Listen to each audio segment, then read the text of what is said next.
Halo semuanya, saya Daen. Selamat datang di konten video luaran KKN saya.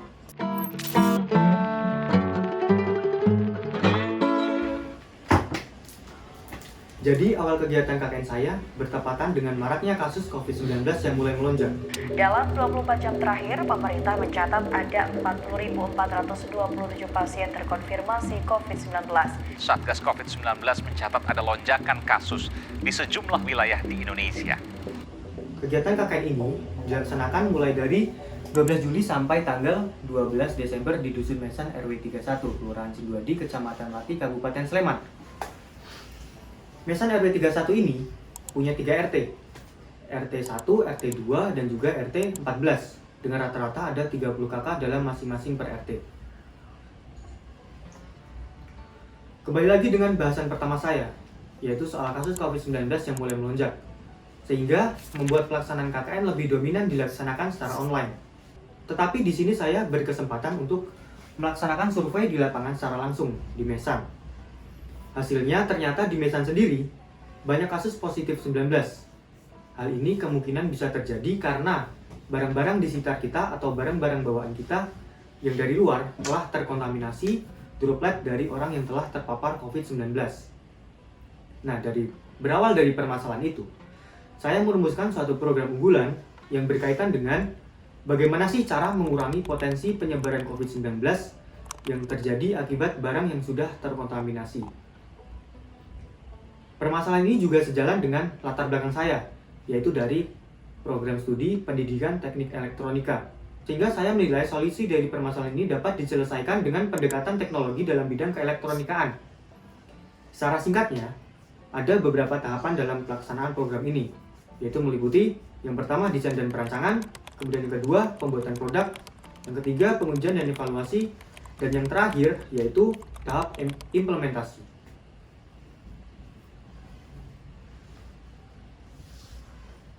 Jadi yang pertama, tahap desain dan juga perancangan.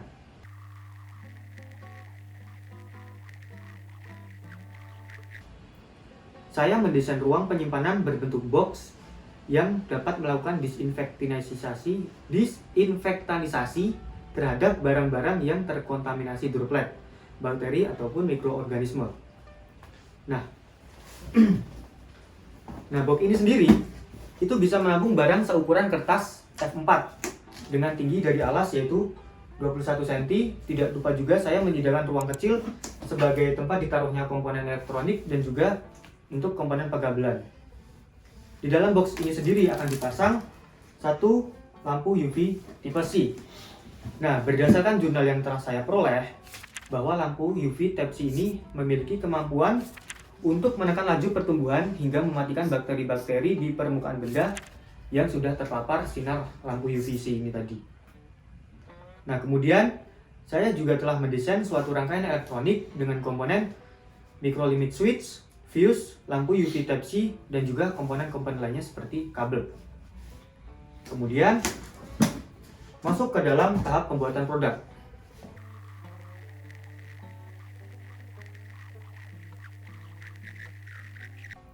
Sebelum memulai pembuatan, ada beberapa alat dan bahan yang harus dipersiapkan, terutama bahan dalam pembentukan konstruksi box.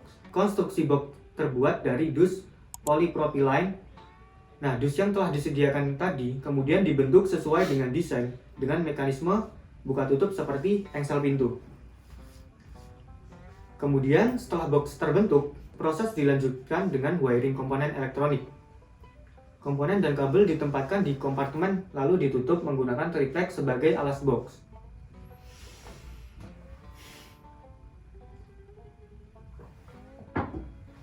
Kemudian kita masuk dalam proses pemasangan aluminium insulation foil.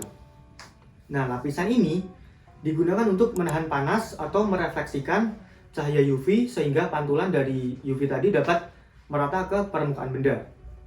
Kemudian langkah terakhir yaitu perapian dan juga finishing. Tahap selanjutnya yaitu tahap pengujian.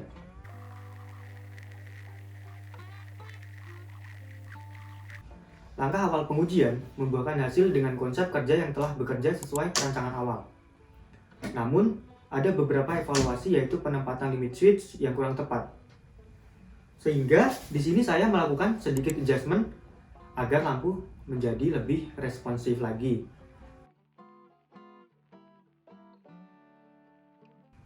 Lalu tahapan utama selanjutnya yaitu adalah unjuk kerja UV box.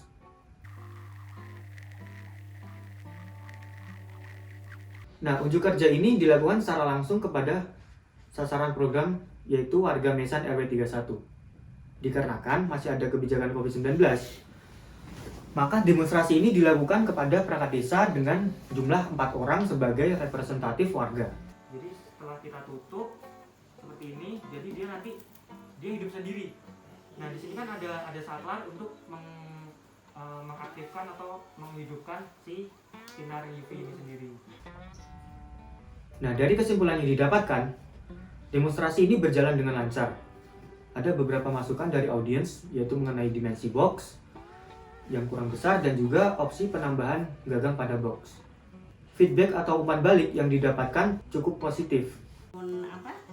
Sederhana ya, itu termasuk sederhana ya, tapi penting untuk ini loh, zaman COVID ini, untuk pandemi ini, karena memang ya bener-bener kayak kertas, kayak semuanya kan bisa kena.